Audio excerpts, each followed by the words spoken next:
nombre de Fernando Herrera, les damos la bienvenida al séptimo Congreso de la Universidad 2020. En 2020 marcó nuestra historia, construyó nuestras prioridades, nuestra manera de trabajar, de pensar y de crear. Estamos aquí porque queremos seguir adelante, queremos que la industria avance y para que eso suceda necesitamos resetear nuestra mente. En la parte inferior de la pantalla hay un espacio para preguntas. Pueden hacerlas a lo largo de la charla y de haber tiempo contestaremos algunas al final. En redes sociales, el hashtag que utilizaremos será hashtag 7 Congreso Rosbrief. Como speaker tenemos a Eva Santos. Eva Santos es la CEO, CCO y fundadora de Delirium Twin, una consultora creativa centrada en integrar la creatividad dentro de las compañías de una manera transversal. Hasta este verano, Eva era la Global Chief Creative Officer de Proximity Worldwide, posición desde la que gestionaba la creatividad de las 22 oficinas de la red. Seleccionada en 2018 como la publicista del año por la Real Academia de la Publicidad e incluida en la lista de Forbes de las 100 personas más creativas dentro del mundo de los negocios. Eva es una de las fundadoras de hashtag Más Mujeres Creativas, la plataforma colaborativa e independiente nacida con el objetivo de promover la visibilidad y la igualdad de oportunidades de las creativas publicitarias. Ha impartido ponencias sobre creatividad e igualdad en Cannes, Taiwán, Colombia y Buenos Aires. Eva, muchas gracias por ser parte de este congreso.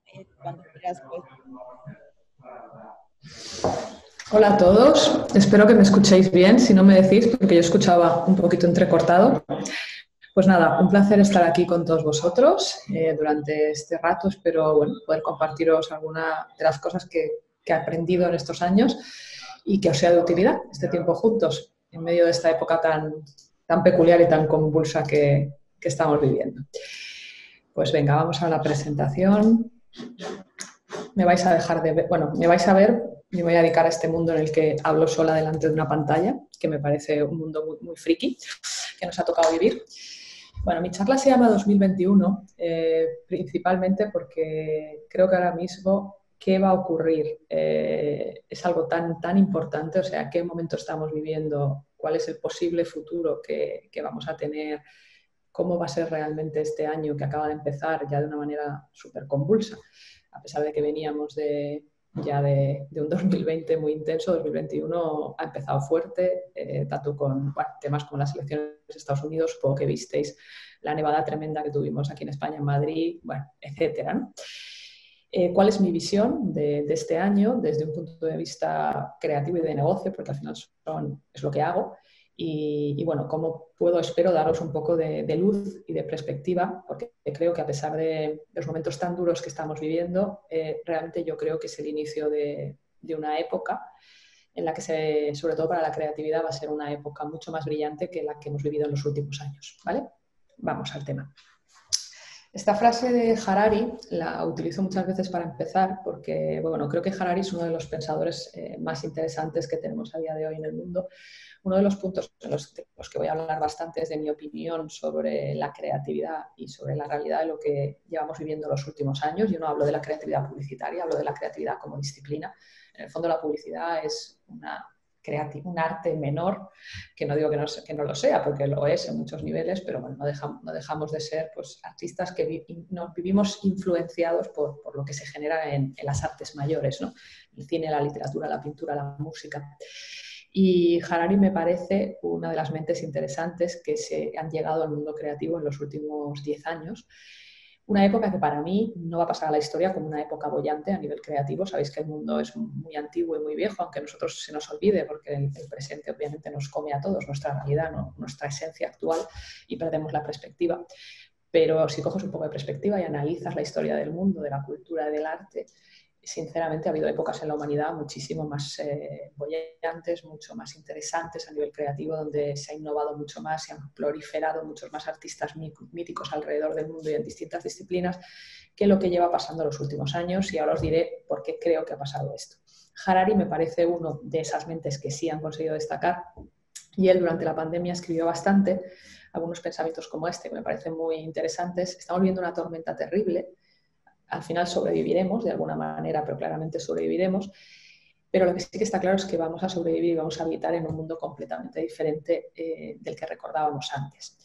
Y creo que esto es un punto muy importante que obviamente nos está costando procesar. porque está siendo también muy, muy largo el momento este que estamos viviendo, ¿no? Con lo cual esa llamada nueva normalidad que nos decían claramente se ha demostrado que no era cierta porque seguimos completamente en el mismo bucle, ¿no? de la lucha contra este virus. Pero a pesar de eso, creo que mucha gente todavía no ha entendido que el mundo que va a quedar va a ser un mundo que no va a tener nada que ver con el anterior, va a ser un mundo peor en muchos aspectos, pero también puede ser mejor en otros, sobre todo si somos capaces de entender el cambio que va a llegar y de aprovechar este cambio para construir en otras direcciones, ¿vale? Cuando os hablo de que, en mi opinión, los últimos años no han sido bollantes a nivel creativo, que estábamos viviendo un 1984, supongo que todo el mundo que me está escuchando ha leído 1984 de Orwell, igual que ha leído Rebelión en la Granja. Si alguien no lo ha hecho, por favor, le pido que lo primero que haga al acabar de escucharme en esta conferencia es comprarse el libro y empezar a leerlo. Para mí Orwell, al igual que Stephen King, al igual que Gaudí, son esas grandes mentes creativas cuya creatividad, en mi punto de vista, está por encima de la disciplina en la que finalmente la ejecutan.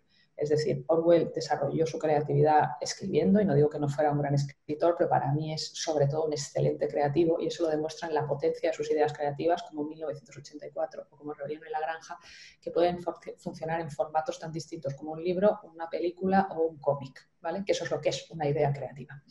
Orwell en 1984 visionó ese futuro dominado por un gran hermano que nos decía lo que teníamos que hacer y donde todo el mundo era seriado y completamente igual. Para mí, a pesar de que ahora, obviamente, también estamos viviendo la hecatombe de ese 1984, ya era la realidad de lo que estábamos viviendo previo a la pandemia, en los últimos 10 años aproximadamente, igual un poquito más en los últimos 5. ¿Por qué? Básicamente porque los últimos 5 años han estado completamente dominados en la conversación por la obsesión convulsiva por la digitalización.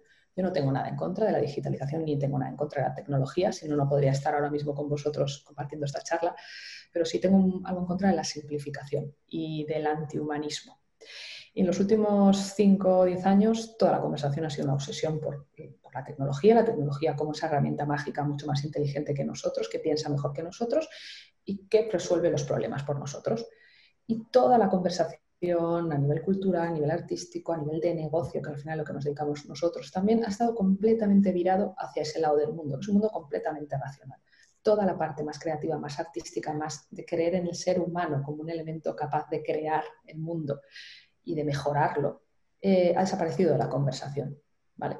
Y si os fijáis, algunos de los principios que tiene 1984, os recuerdo 3, la guerra es paz, la libertad es esclavitud y la ignorancia es una fortaleza. Tristemente, muchos de estos principios, si los analizáis de manera crítica, ya estaban en la sociedad que teníamos previo a la pandemia. Estábamos viviendo un momento social súper convulso a nivel de conflictos. O sea, había conflictos en un montón de lugares del mundo. Y conflictos explícitos y conflictos verbales, si queréis decir. Es decir, estábamos en un mundo que todavía estamos totalmente maniqueísta, donde o odiabas a Trump o eres pro-Trump. O eres, por ejemplo, aquí yo soy catalana, o eres independentista o no eres independentista. En un mundo donde los términos medios habían desaparecido y donde formar parte del término medio, entrar en el mundo de los grises, era interpretado como no tener opinión y como ser tonto. Que es justamente lo contrario. O sea, en los puntos grises es donde se genera el debate, es donde se construye, donde se innova, donde se avanza. Si nadie acepta moverse de su posición, ¿qué tipo de conversación puede haber y qué tipo de avance puede haber? Estábamos viviendo un mundo donde sí que había mucha libertad y ahora sí que estamos viendo lo que supone no tener libertad, porque ahora estamos valorando la libertad que previamente teníamos, ¿no? Que es lo que pasa, que cuando uno tiene libertad, pues no la valora hasta que la pierde, ¿vale? Pero igual de este punto de que la libertad es una esclavitud, no estábamos tan ahí, nos estábamos, si queréis, un poco autoesclavizando, entendiendo que podíamos pasar mucho, para qué íbamos a quedar con amigos y podíamos quedarnos en casa viendo un montón de horas de Netflix de manera convulsiva. Bueno, pues ahora hemos descubierto en qué punto nos estábamos equivocando, básicamente porque ahora todos haríamos lo que fuera por querer quedar con nuestros amigos, abrazar a nuestra madre, y el mundo nos está diciendo que lo único que podemos hacer es ver Netflix de manera compulsiva. Con lo cual creo que una de las cosas buenas que podemos sacar de todo esto y que tenemos que sacar de todo esto es aprender a valorar, respetar y apreciar por encima de todo el valor de la libertad. que era algo que creo que habíamos conseguido considerar una commodity y ya no la estábamos valorando. Y el tema este de que la ignorancia se había convertido en una fortaleza era algo que realmente, en mi opinión, estaba muy en la conversación. De hecho, hay un artículo muy interesante y varios estudios que hablan de la teoría del sándwich mixto, que es una teoría que analiza por qué la mayoría de gobernantes, la mayoría de grandes directivos, no digo todos, pero la mayoría, y no es una opinión mía, está basado en un montón de estudios, es gente que no destaca intelectualmente por ser brillante, sino que destaca por capacidad de resiliencia muy alta y por estar en la media. Estos estudios hablan de esa teoría del sándwich mixto, que se basa en, bueno, que nadie se pediría un sándwich mixto como lo último que comería si fuera el último día de su vida, pero que en un día normal, pues un sándwich mixto está correcto, ¿no? Pues estábamos en el mundo de los sándwich mixtos, donde ser lo correcto era lo bueno, y donde la gente que destacaba por arriba tenía muchísimos problemas para entrar en esa sociedad, para encajar en esta sociedad. Era como que el que destacaba es rechazado sistemáticamente. Y este estudio comenta que tiene muchísimo que ver con el sistema educativo, que es un sistema educativo que se ha construido en base a generar que todos seamos iguales. Y de hecho tiene mucho que ver, en mi opinión, con lo que pasa con la creatividad, ya hilando con lo que yo hago y con nuestro negocio. La creatividad es una disciplina que no es específica únicamente a lo que nos dedicamos a ello, es algo que todos tenemos en nuestro interior, pero puede estar más o menos desarrollado en relación a tus capacidades, pero en relación también a tu formación. La creatividad no se está potenciando ni desarrollando en educación desde hace muchísimos años. De hecho, la creatividad se asocia con hacer dibujos bonitos. Incluso cuando te hacen test de altas capacidades, cuando analizan cómo eres desde el punto de vista creativo, lo analizan en base a cómo dibujas. Con lo cual, la gente con capacidades creativas estratosféricas, que las ejecuta en otras áreas, no dibujando bien, para muestra yo, que me dedico a la creatividad y dibujo fatal, en estos test salen como que no eres una persona creativa. O sea, imaginaros el nivel de inconsecuencia, ¿no? De variables, pero bueno, a lo que yo iba. La creatividad es una disciplina que lleva muchos años sin potenciarse, sin cuidarse, sin integrarse dentro de la educación, y eso es algo que ahora nos va a pesar. Ahora nos va a pesar porque la realidad es que si hay un momento en que la creatividad se ha convertido en un driver clave que va a determinar quién avanza y quién retrocede, que va a determinar quién sale de esta, es ahora. Porque básicamente la creatividad es una herramienta que ayuda a resolver problemas complejos. La creatividad es esa herramienta que te hace no pensar la solución estándar, sino una distinta. Ahora mismo todo lo que tenemos a nuestro alrededor son problemas complejos, con lo cual solo se resuelven con creatividad, y venimos de una sociedad que no nos ha formado para nada en el desarrollo y el respeto a la creatividad. ¿Vale? Llevándolo ya a nuestro negocio, básicamente la conversación de los últimos años se ha centrado en un debate de data versus creatividad, donde claramente la creatividad estaba perdiendo, como os he dicho. O sea, todo era data, de hecho lo sigue siendo en determinados foros. Gracias a Dios yo noto que esto está empezando a cambiar un poquito, al menos, y espero que gracias a discursos como lo que yo puedo dar, que claro, evidentemente yo no, mi efecto es pequeño, pero bueno, poquito a poquito vayamos abriendo la cabeza a este tema, ¿vale? Pero bueno, todo era data, o sea, la data como ese elemento mágico que nos dice de manera mágica en qué momento yo tengo el deseo de comprar algo, me aparece un banner mágico y haya vendido. Con lo cual, ¿para qué quiero creatividad? ¿Para qué quiero esas ideas de creativos locos que me hacen proponer cosas distintas, que no están dentro de la cajita? Cuando yo haciéndolo de la cajita vendo un montón. Bueno, ese era el mundo que vivíamos. Muy bien. ¿Y esto era verdad? ¿Realmente a través del uso del data se estaba vendiendo más? Esto era un hecho contrastado, porque si lo fuera, a pesar de yo estar completamente en contra de un mundo racionalista, porque creo que va en contra de la génesis del ser humano, si hubiéramos sido racionales desde nuestra creación, jamás nos hubiéramos inventado el propio fuego, que es una idea creativa, la propia rueda, que es una idea creativa. Todas las ideas creativas que nos han hecho avanzar las hemos pensado no desde un punto de vista robótico, sino desde un punto de vista creativo. Pero bueno, volviendo al tema. Tal vez, si dedicándome a lo que me dedico, si solo a través del uso del data todo estaba solucionado, pues igual el problema era mío y soy yo la que se tiene que dedicar a otra cosa. Pero la realidad es que no era así ni es así, ¿vale? Os enseño algunos datos de un estudio de WARC. WARC es una de las plataformas de investigación más potentes que existen a nivel mundial. Este estudio, os doy algunos titulares, dice que más de 60 millones de dispositivos tienen bloqueadores de publicidad. Si también lo estamos haciendo, ¿por qué 600 millones de personas deciden meter un bloqueador de publicidad en sus móviles? Porque no tienen ninguna intención de ver la comunicación que estamos emitiendo. Este dato no es un dato realmente relevante, este sí, como para analizar que aquí hay algo que no va bien. Otro. Se ha hablado mucho de la targetización, de que gracias al data podemos llegar al target preciso, en el momento preciso, con el mensaje preciso. Yo conozco mucho este tema del performance marketing. Recordad que, como comentábamos antes, yo he trabajado 18 años en Proximity, que es una agencia cuyo posicionamiento es Data Driven Creativity. Es decir, yo soy muy crítica con este mundo porque lo conozco muy bien, ¿vale? Os hablo desde el absoluto conocimiento, no desde la crítica sin conocer. ¿Qué pasa con todo el mundo de la targetización? Aquí tenéis un dato, solo el 53% de las impresiones servidas en UK el último año estaban alcanzando al target que supuestamente tenían que alcanzar. Eso quiere decir que los anunciantes estaban comprando una comunicación targetizada que solo en el 50% de lo que estaban comprando estaba llegando a quien les habían dicho que estaba llegando, ¿vale? Y por último, el 69% de los anuncios en Estados Unidos no reciben ningún tipo de atención visual. Es decir, y os doy solo 3 datos, hay muchos más. Si uno analiza esto de manera crítica, lo que esto está diciendo es que gran parte del tiempo que dedicamos a hacer comunicación comercial es directamente tiempo perdido, que genera un entregable que no interesa para nada a la gente de la calle, podemos llamarle target, podemos llamarle lo que queráis, pero en el fondo a las personas, y que por lo tanto en muchos casos además en lugar de estar haciendo publicidad estamos haciendo antipublicidad, porque o no nos miran o directamente generamos rechazo. Y por eso la gente se pone un bloqueador. O sea, es que ya no es ni no te miro, es no te miro y te bloqueo. O sea, estamos hablando ya de un nivel superior, ¿vale? Si lo lleváis al mundo de las relaciones en las redes sociales, o sea, no es alguien que no te pone like, no, es alguien que te bloquea en la red, ¿vale? La publicidad se estaba convirtiendo en esto. Mucho cuidado con a qué punto estábamos llegando y nos parecía que todo iba maravillosamente bien. Bueno, pues no era la realidad, ¿vale?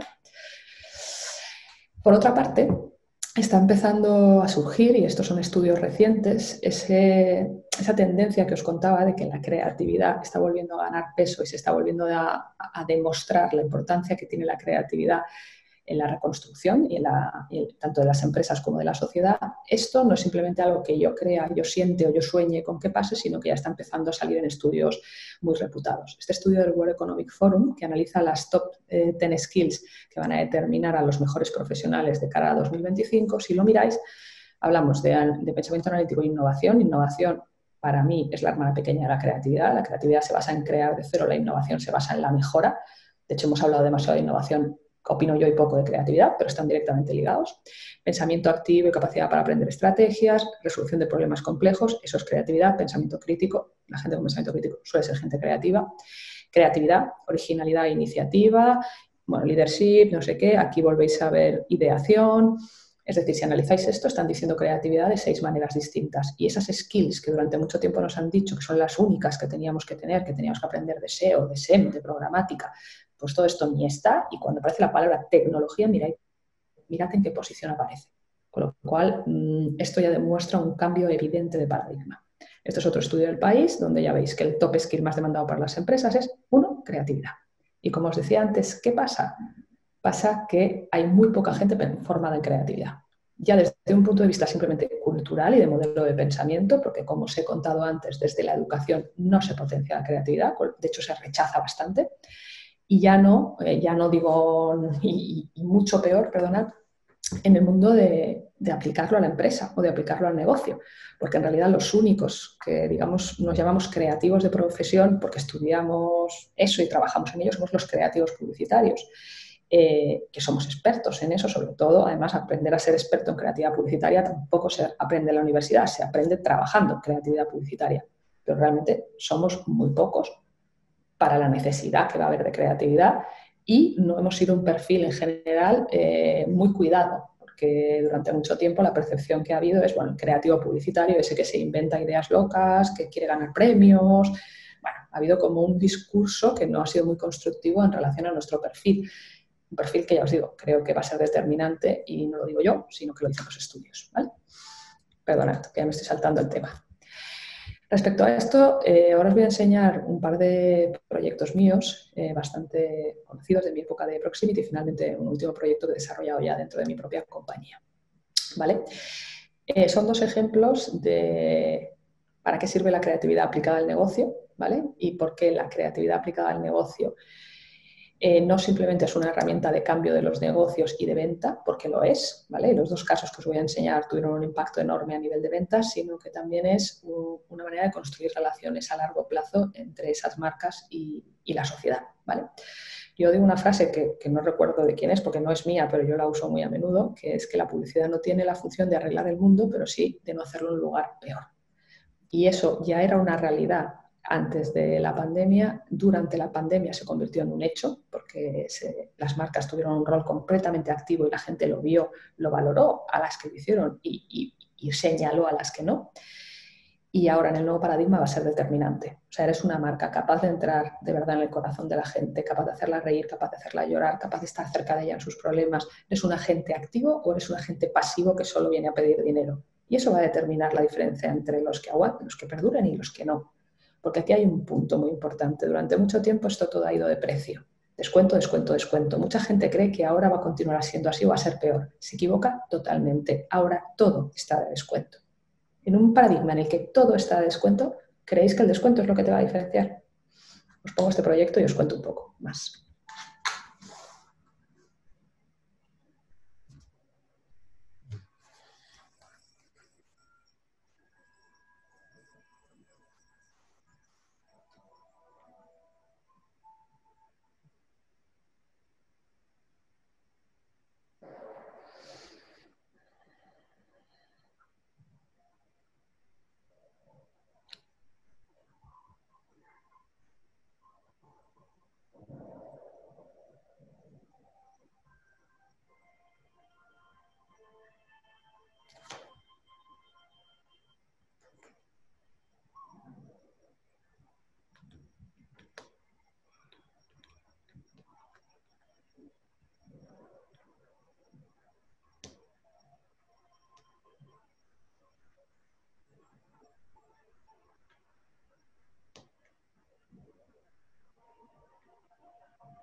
Bueno, pues de este proyecto podría estar hablando horas, pero bueno, muy brevemente, este proyecto lo desarrollamos desde España, de hecho, tanto a nivel conceptual como a nivel estratégico, como a nivel de producción. Todo el desarrollo lo hizo 23 Lunes, productora de animación de mis grandes amigos Jordi y Igor, que bueno, es para mí de las mejores productoras del mundo.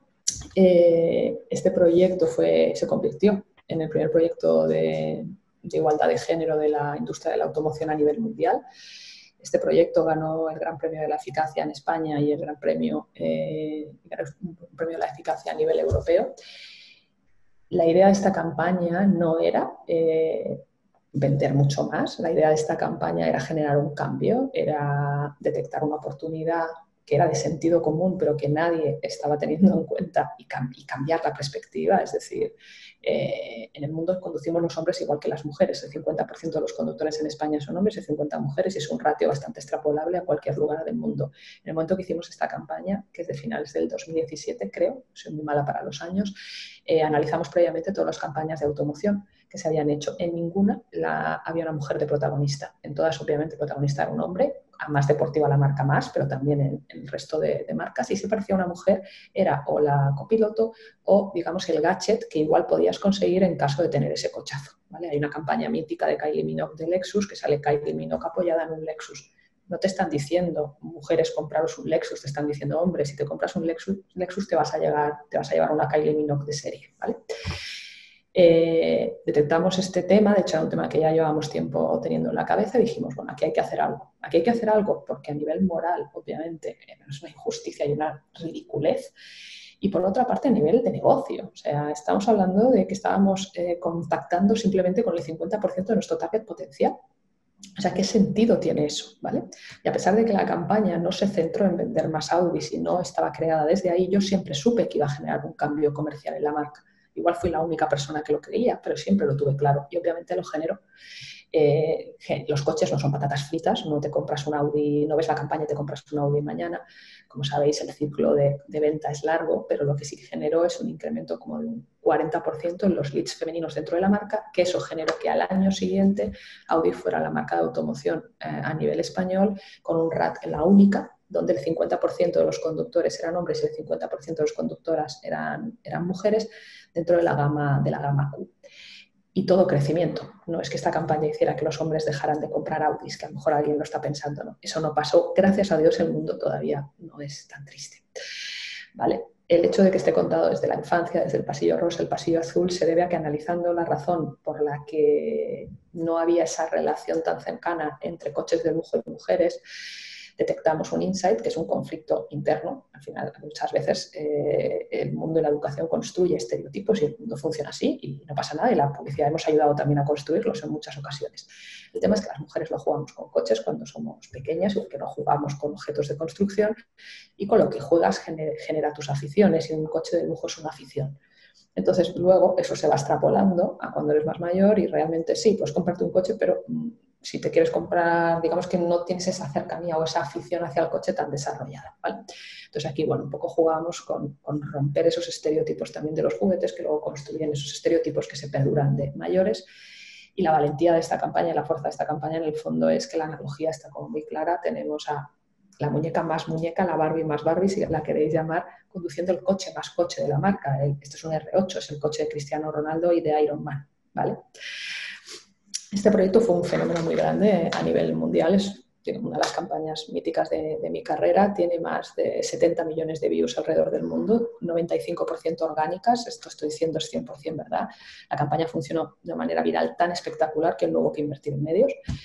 Algo que es realidad, esto pasa. Y, por ejemplo, Estados Unidos y otros mercados empezaron a usarla cuando vieron que era un gran éxito y nunca le pusieron inversión, porque no era un proyecto que hubiera salido desde sus mercados.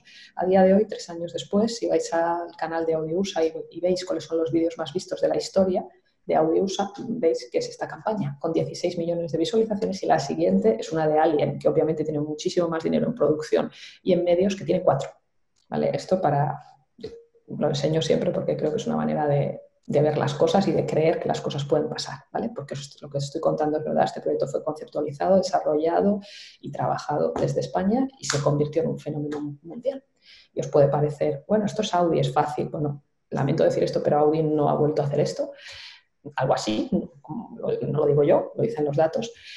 Ha hecho cosas maravillosas, espectaculares, pero es verdad que este nivel de pelotazo, pues lo hicieron. Es decir, que lo que os quiero decir con esto es que no es simplemente una marca la que construye un mensaje, es una marca valiente en un momento adecuado, y encontrar ese territorio y unos clientes y unas personas en ese momento de Audi España que apuestan y se meten a hacer este proyecto, ¿no? O sea, las cosas son personas, no logotipos, ¿no? O sea, y somos los que estamos detrás, el talento de los que estamos detrás y la valentía de los que estamos detrás, ¿vale? Entonces, bueno, seguimos. Os voy a enseñar otro proyecto que también desarrollé en Proximity. Este proyecto es para Gillette. Todos conocéis el cambio de posicionamiento de Gillette, me imagino, porque fue muy polémico a nivel de Estados Unidos. Yo creo que fue un cambio de posicionamiento y ha sido, y sé además porque lo conozco bien, muy exitoso y también muy valiente y muy consecuente. Es decir, Gillette durante mucho tiempo ha sido esa marca que ha estado cerca de un modelo de masculinidad, que era el modelo de masculinidad, digamos, estereotipado y imperante. Pero hay un momento en que te tienes que dar cuenta que no es así, que el hombre ese estereotipado que enseñas no es el hombre actual, que igual que existen estereotipos para las mujeres, también existen para los hombres, y que toca el momento de cambiar, ¿vale? Y Gillette pues decidió dar ese paso, tuvo ese momento de bipolaridad aguda que os comentaba antes y de maniqueísmo, que un montón de gente en Estados Unidos se sintió ofendida y se puso a quemar maquinillas, no tenían otra cosa que hacer, pero bueno, y cada cual que haga lo que quiera. Está claro que conversación generó. Y después, a posteriori, nosotros, bueno, de hecho fue bastante en paralelo, nos llevó el proyecto de lanzar este concepto de nueva masculinidad dentro del mercado español. Primero hicimos una campaña que no os voy a enseñar ahora para no alargarme, que si os interesa me gustaría que la vierais, que se llama Hay que ser muy hombre, ¿vale? Que lo que hacía es intentar básicamente romper el estereotipo de esa frase hecha, ¿no? Que te han dicho a todo el mundo, a mí no, porque soy una mujer, pero la he escuchado miles de veces y todos los hombres que me estáis escuchando seguro que os lo han dicho, que hay que ser muy hombre. ¿Y eso qué quiere decir? Bueno, se supone que lo tienes que entender porque el concepto de masculinidad es uno, totémico, y cualquiera que sea hombre pues sabe cuál es, ¿no? Y que está muy asociado con ser valiente, con no llorar, con traer el dinero a casa, con no tener sentimientos, así, no demostrar sentimientos, ¿vale? Una frase hecha que resume muy bien toda esa masculinidad que queríamos romper y en el fondo la campaña se basaba en, sí, claro que hay que ser muy hombre para ser el hombre que quiera ser, y era una campaña súper abierta a nivel de tipos de masculinidad, de maneras distintas de entender, no simplemente enseñando, por ejemplo, pues gente con otro tipo, o sea, pues, un maquillador que a la vez es drag queen o un nadador de natación sincronizada que es hombre, ¿vale? Sino también enseñando, pues, por ejemplo, a Dani Martín, que es un cantante muy conocido en España, que igual lo conocéis, es un hombre que ha tenido varias depresiones y lo ha dicho públicamente, es decir, un concepto, como dicen los americanos, única palabra de las pocas que me gustan, embrace, un concepto muy inclusivo, ¿vale? Que lo que está simplemente poniendo sobre la mesa es que ser hombre puede ser de muchas maneras. Y siempre, cuando hicimos ese proyecto, teníamos en la cabeza que en el fondo el momento en el que se construye el concepto, el estereotipo de masculinidad es en la pubertad, ¿vale? Y igual que de la pubertad femenina no se ha hablado mucho, pero se ha hablado un poco más, de la pubertad masculina no había hablado nadie. Y la pubertad masculina, yo lo sé porque tengo un hermano y porque tenía compañeros de clase y lo he vivido y tengo un novio que me lo ha contado, es una, perdón que diga la palabra, es una putada, ¿vale? Porque realmente ese cambio físico que se genera es súper agresivo, los brazos más largos que las piernas, los granos, normalmente las chicas crecen antes y tú eres más pequeño y te encanta esa chica y no te hace ni caso porque te ve como un niño pequeño, bueno, toda una locura. Y tiene un elemento que es muy Gillette, que es ese primer bigotillo que sale, esa pelusilla famosa, que genera también muchos conflictos y que te estás convirtiendo en un hombre, que tiene esa parte de demostración de que ya soy un hombre y a la vez esa parte como de mofa y de no saber un poco cómo gestionarlo, ¿vale? Y el proyecto se basa en hablar de esto.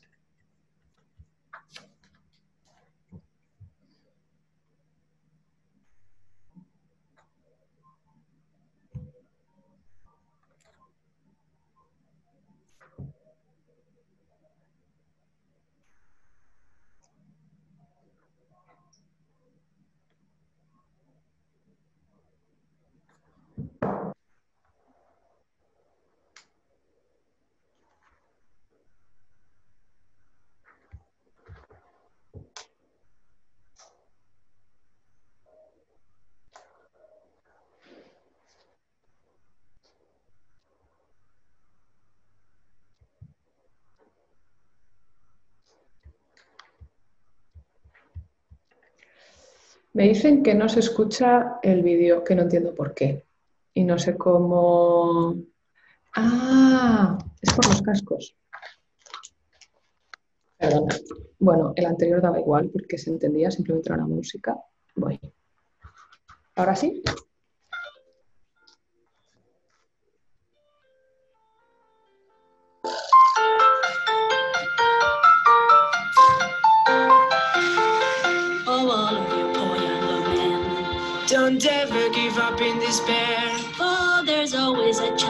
his life.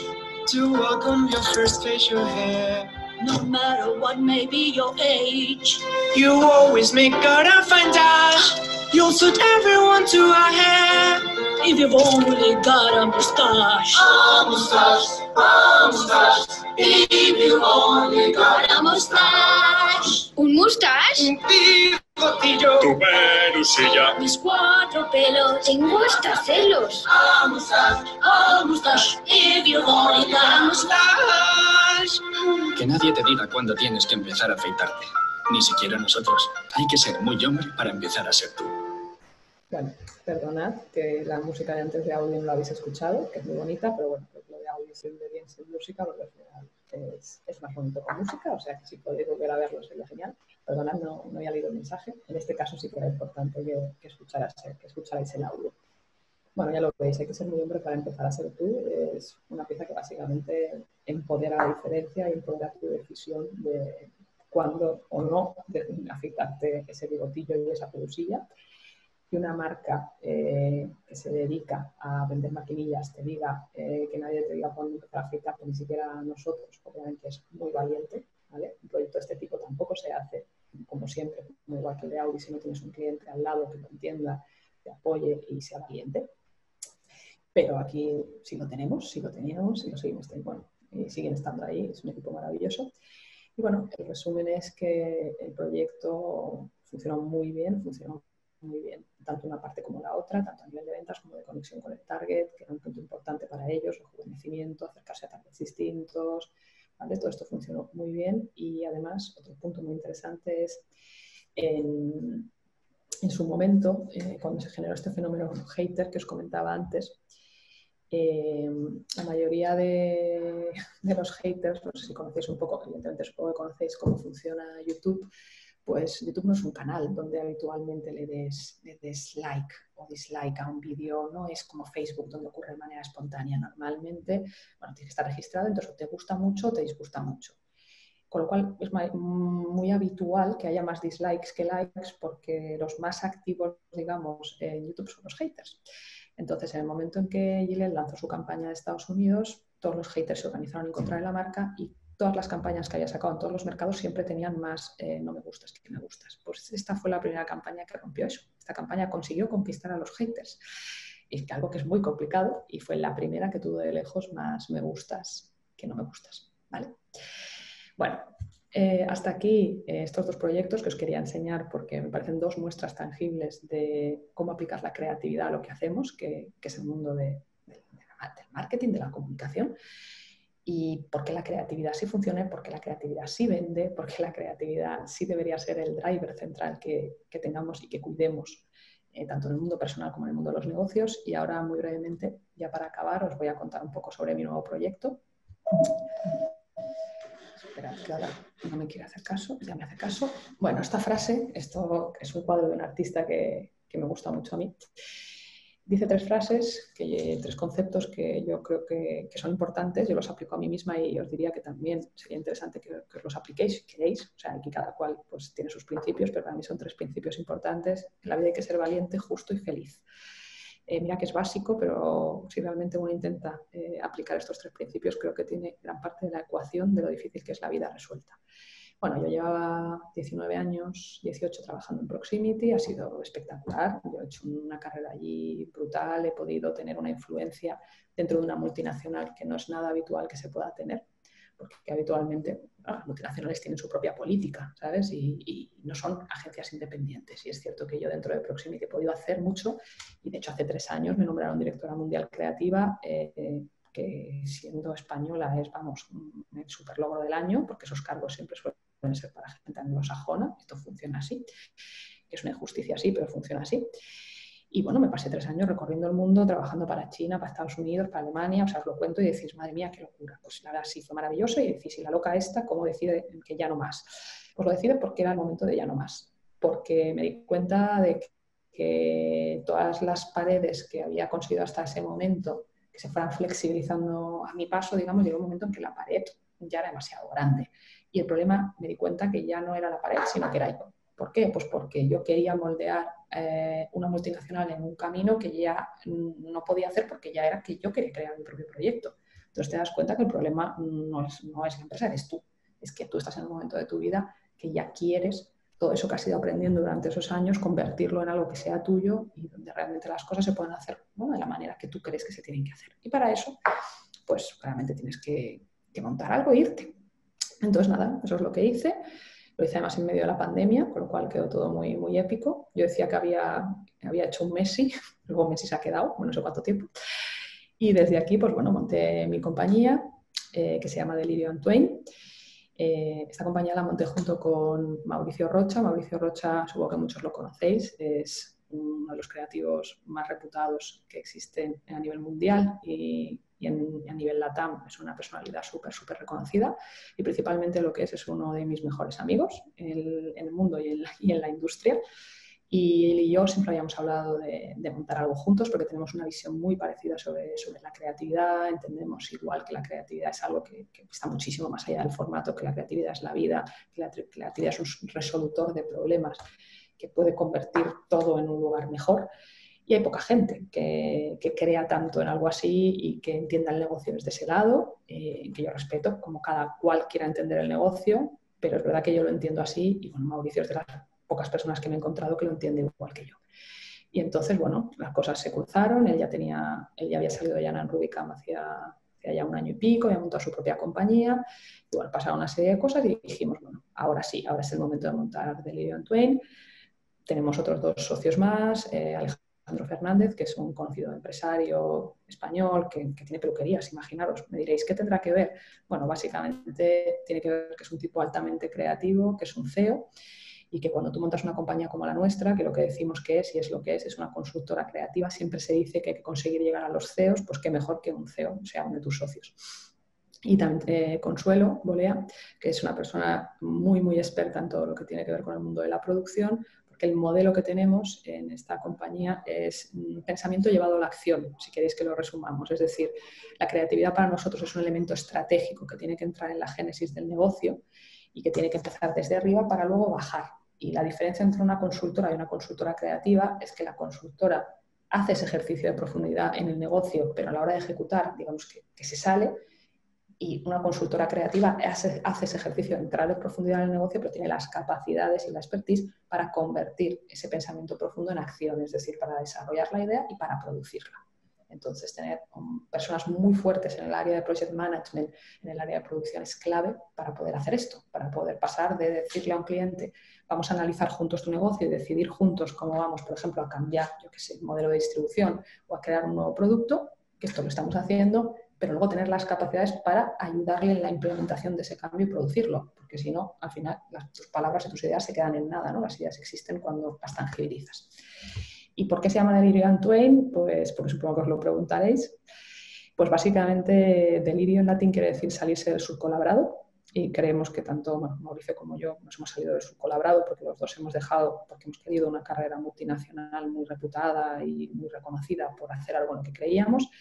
Y Twain es por Mark Twain. Mark Twain, el autor de Tom Sawyer, es otro de esos grandes creativos, al igual que lo es Orwell, que demostró para qué vale salirse del subcolabrado. Pues vale para escribir obras míticas como Tom Sawyer, que no sé si vamos a llegar ahí, pero ojalá, ¿vale? De hecho, estamos escribiendo un libro, o sea que espero que os leáis y que cuando esté, obviamente, estaré aquí en Rosbrief presentándolo para que lo veáis y lo conozcáis. Y aquí vendré con Mauricio a contároslo, ¿vale?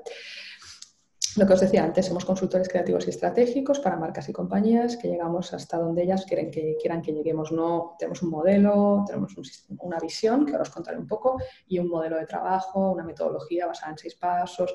Es decir, esto no lo voy a enseñar ahora, pues algo intrínseco de la compañía.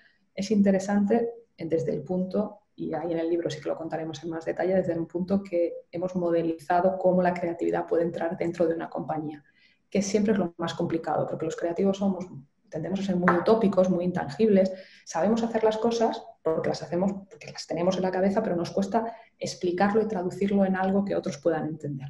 Y eso a veces hace que haya una obstrucción, porque al final la creatividad que hacemos nosotros es creatividad comercial. Necesitas que otro crea en tu idea y quiera pagarte el dinero para que salga adelante, ¿vale? Perdonad que tenía me estáis haciendo preguntas y pensaba que era algo del vídeo. Perdona, sigo.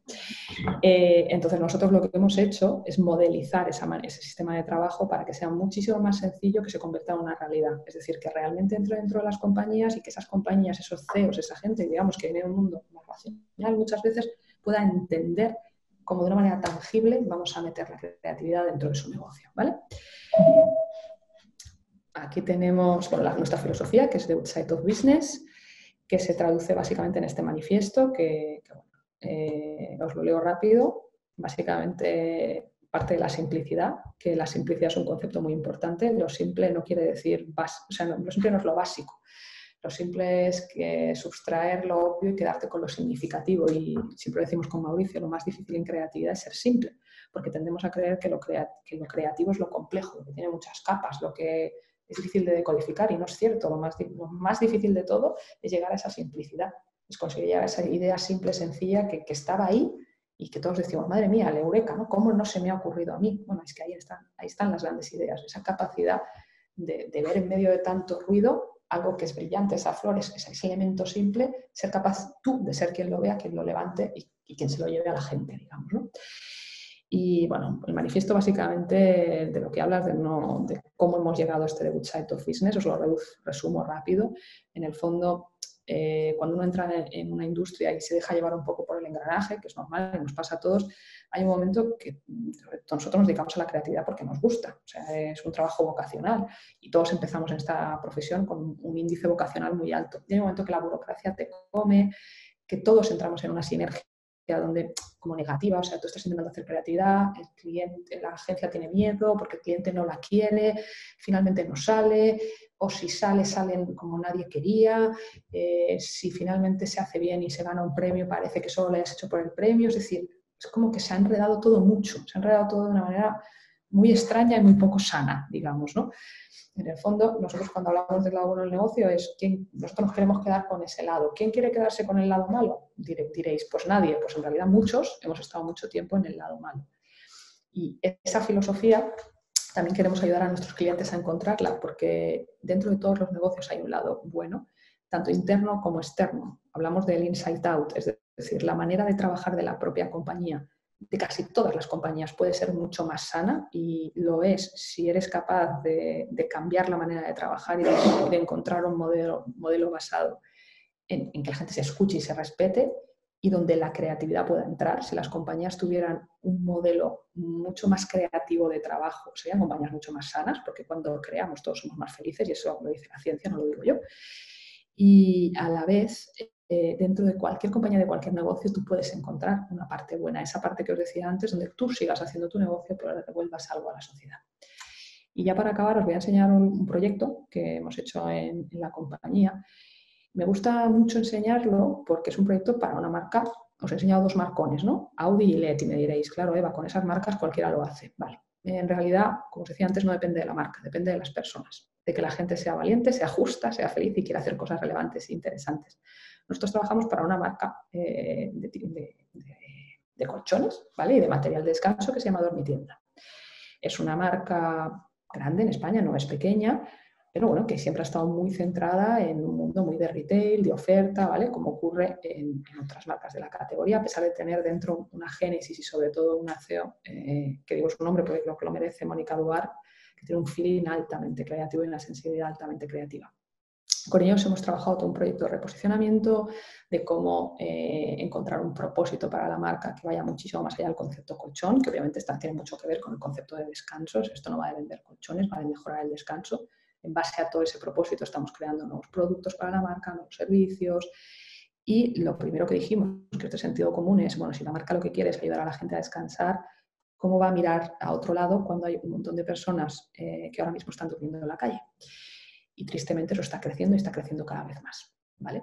Entonces, desde aquí decidimos, junto con la marca, lanzar un compromiso que se llama Compromiso 1 de 10, que consiste en que a partir de ahora, 1 de cada 10 colchones que la marca venda de un modelo concreto se donarán a personas que tienen pocos recursos y que no pueden acceder a un colchón nuevo. Algo que os puede parecer a nosotros todavía, creo que estamos todavía en ese lado es pequeñito de gente privilegiada del mundo. No, un colchón es fácil de conseguir, un colchón se está convirtiendo en un producto de lujo. ¿vale? Y a la vez lo que planteamos es, bueno, ya corto ahora mismo para presentar este compromiso, cómo podemos hacer algo que ya en sí mismo también sea una muestra de la intención de la marca de ayudar de una manera real, ¿vale? Os enseño el vídeo.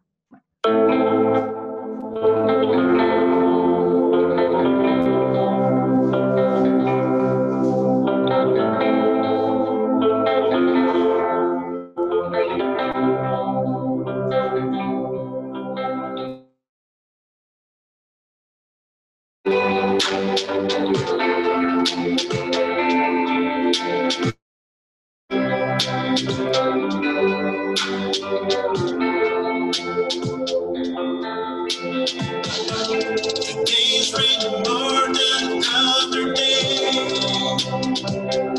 It's so lonely, but we're in our house. It's a world place. We're just waiting. Stop speaking outside. Not what about those who live there? We're not so lucky as we are now.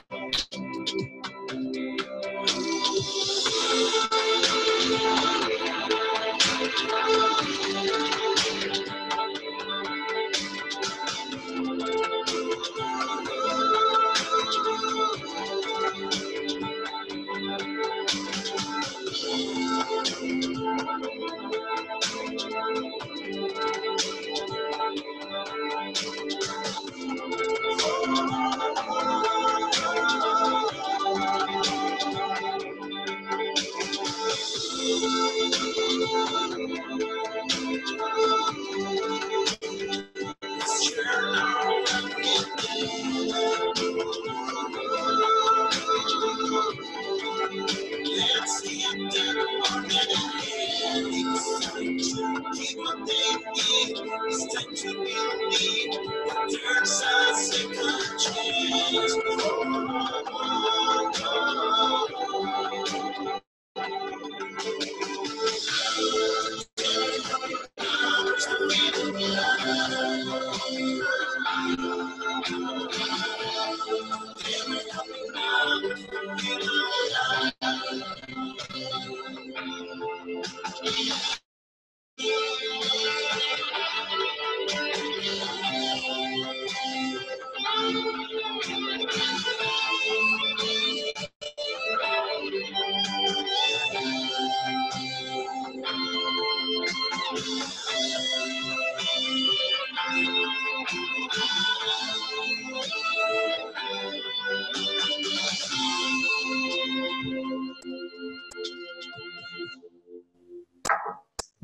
Bueno, pues lo que os decía antes, esto es una marca que no es Audi, que no es Gillette y que decide que a partir de ahora 1 de cada 10 colchones que venda se los va a donar a gente que no tiene la posibilidad de comprarse un colchón nuevo, que decide que en Navidad abre sus tiendas para que gente que no tiene la posibilidad de dormir en una cama nueva pueda hacerlo y de tener una cena digna, que es algo que parece de nuevo muy de sentido común, ¿no? O sea, de hecho la idea nos surgió de ahí. Estábamos andando por la calle con Mauricio y vimos, estábamos hablando de este tema y vimos, bueno, pues eso, una persona durmiendo en la calle enfrente de una tienda de colchones cerrada, llena de colchones. Y dijimos, madre mía, vaya contradicción, ¿no? Es como, bueno, tienes hambre y pasas por delante de una panadería, lo mismo que debe pasar, ¿no? Y a nadie se le había planteado la posibilidad de, ¿y por qué no abrimos? Y pues nada, lo planteamos y lo hicimos. Porque las cosas pasan cuando, y eso es el mensaje que os quiero transmitir, sobre todo en este momento de oscuridad, donde parece que todo es no, que todo es oscuridad, que todo es negatividad, que no hay esperanza, que tenemos que entrar en un mundo, estamos en un mundo gris y todavía vamos a un mundo más gris. Os digo que obviamente se está viviendo un momento muy complicado, que mucha gente está pasando una situación dolorosísima y yo lo respeto y tiene todo lo que yo puedo hacer para apoyarles y nunca voy a decir que esto no está pasando así, pero sí que os digo que hay que tener esperanza, que hay que soñar, que el mundo es muy antiguo, que el mundo ha salido de muchas situaciones como estas y ha salido a través de que el ser humano ha buscado desde su creatividad, desde su pasión y desde su valentía la manera de reconstruir la realidad y de reconstruir el mundo. que si el mundo lo ha hecho en tantas ocasiones, no puede ser que los humanos que estamos ahora mismo habitando el mundo no lo hagamos. Se lo debemos al mundo, ni siquiera nos lo debemos a nosotros mismos. Entonces, ánimo, que sí se puede y que a más gente crea en esto, a más gente apoye, a más gente luche porque vivamos en un mundo más creativo y con ello mucho más sano, mucho más fácil será que el cambio se genere y que construyamos un mundo mejor. Muchísimas gracias. Eva, muchísimas gracias por ser parte de este congreso. Tenemos una pregunta de parte de Mariam. ¿Cómo convences a un cliente de arriesgarse a hacer ideas creativas, aun cuando no haya, no conozcas o no encuentres data suficiente? Bueno, yo creo que al final, os decía antes, la nuestra creatividad comercial tiene mucho de venta, o sea, somos vendedores al final. Entonces, de hecho, hay una gráfica que a veces uso que habla de tu ratio de ideas creativas vendidas. O sea, tener ideas creativas es difícil, pero no es tan difícil. Es mucho más difícil venderlas, porque venderlas es conseguir que otra persona abrace tu idea y decida poner el dinero para que esa idea ocurra. Entonces, hay que aprender a explicar las ideas, hay que aprender a decodificar tu propia idea, que es súper complicado. Es decir, vender es traducir.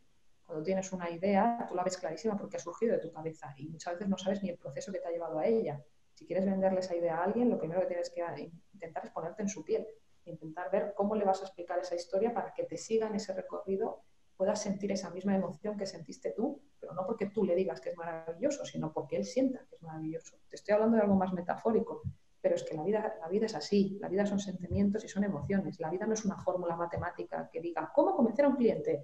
Estos libros de 1, 2, 3, 4, no funciona así. O sea, un cliente es una persona y cada persona es diferente. Entonces tienes que intentar conocer a quién le vas a vender esa idea, buscar la manera y las técnicas que tienes que usar para que esa persona pueda seguirte en la trayectoria y sentir esa emoción que sentiste tú al tener esa idea. Y esa es la manera de vender. Y se aprende con mucha escucha y con tiempo. Yo sé que ahora mismo pues lo hago mejor que lo hacía hace 10 años, obviamente, pues porque he aprendido más cosas de cómo hacerlo y no técnicas de venta de manuales, sino precisamente lo que os he dicho, a escuchar y a decodificar mejor lo que yo pienso y cómo traducírselo a otra persona. Cuando aprendes eso, vendes, pero lo que hay que aprender es eso, que de nuevo es una disciplina más humanística que racional. Muchas gracias. Tenemos otra pregunta de parte de Diana García. ¿Cuál sería tu consejo sobre el punto clave para ser creativo en la publicidad ante esta crisis sanitaria, pese a la baja en el tema económico? Bueno, mi consejo es, primero, uno tiene que tener claro que esta profesión es vocacional. Entonces, ser autocrítico consigo mismo y decir, ¿por qué quiero ser creativo publicitario? Lo quiero ser porque me apasiona. Si la respuesta es sí, sigue adelante. Si la respuesta es lo quiero ser porque no sé qué hacer o lo quiero ser porque creo que ganar dinero, eso seguro que no es la opción, porque no te digo que no sepa ganar, yo he llegado a ganar mucho dinero en publicidad, bastante dinero, pero conozco gente muy talentosa que no, quiero decir, no es una fórmula matemática, ¿vale? Si realmente te apasiona y es lo que quieres hacer y sientes que lo quieres hacer, esa pasión se acaba transmitiendo a otros. De nuevo, estoy vendiendo algo más emocional que racional, pero repito, es que el mundo funciona así. Y es como yo he construido también mi carrera y donde yo he llegado en base a eso. A mí me apasiona esto y he conseguido transmitir esa pasión a otros. Espero que también un poco a vosotros. Pero si realmente te apasiona, lo que tienes que hacer es pelearlo un montón y un buen creativo publicitario en general. Y los mejores que he conocido yo en mi vida son principalmente personas muy cultas. La creatividad, como os decía antes, es una disciplina que vive de beber de otras. Entonces, los mejores creativos son esas personas que tienen un montón de referencias de cine, de arte, de literatura, de cosas frikis, o sea, me da igual, de memes, da igual, ¿vale? Y somos capaces de mezclarlas de una manera que nadie mezclaría. De ahí sale la creatividad, de una mezcla completamente distinta. Y esa mezcla la puedes hacer si tienes componentes en tu cabeza. Si no los tienes, no tienes nada que mezclar. Entonces yo siempre, cuando doy clase, le digo, analiza tu bagaje cultural y mira cómo lo puedes sofisticar más. O sea, has leído este libro, has leído el otro, o sea, métele mucho tiempo a la parte cultural porque es determinante para esta carrera. Es lo que marca todo. Eso, la pasión y la resiliencia, porque ahora toca ser muy resiliente porque llegan hostias por todos lados, como panes. Muchísimas gracias. Y por último, tenemos otra pregunta de Carlos Mario. ¿Se podría desde la publicidad luchar contra ese sistema descrito en 1984 que hoy es una realidad latente? Para mí se puede desde la creatividad.